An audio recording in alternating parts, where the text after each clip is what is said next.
Before the 1960s and the civil rights marches of Martin Luther King Jr., every state in this United States permitted ex-felons, convicted felons, they allowed them to own firearms.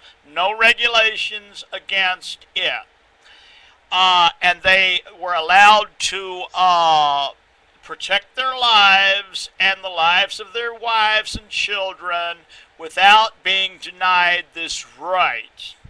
Thank Martin Luther King Jr. and his civil rights marches, because off of his back springboard the first laws denying ex-felons the right to own firearms because of his assassination and the assassination of John F. Kennedy.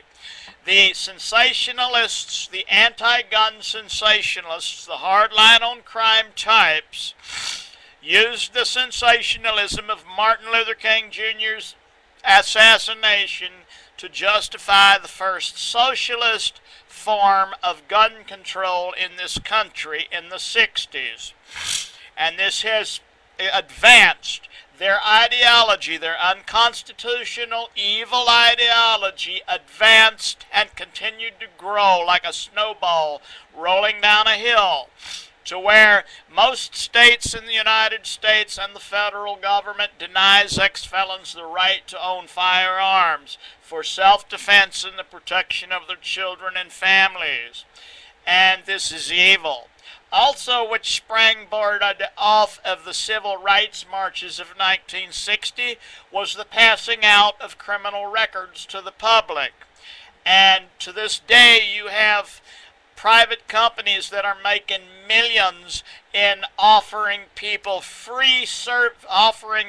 services of passing out, of finding criminal records of people and informing them of this. This is the biggest evil injustice that this nation has ever seen, and it came off of the so-called, quote, civil rights marches, the equality marches. Martin Luther King Jr. did not bring any equality to convicted felons. He brought about a socialist police state.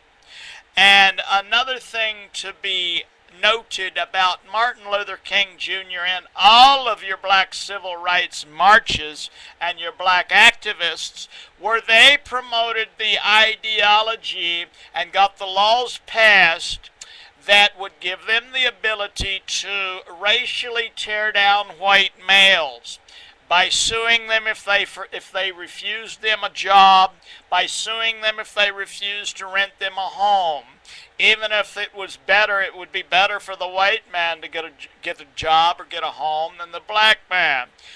And so Martin Luther King Jr.'s complete movement brought about the preferential treatment of black people over white people, and it ushered in what we see today as what is known as a socialist police state, where all convicted felons are in danger, their lives are in danger because they cannot possess firearms to protect their very lives. They can't stop a capital case from happening in their own house when their home is invaded by murderers, and they cannot protect their little children and their wives from pedophiles and rapists.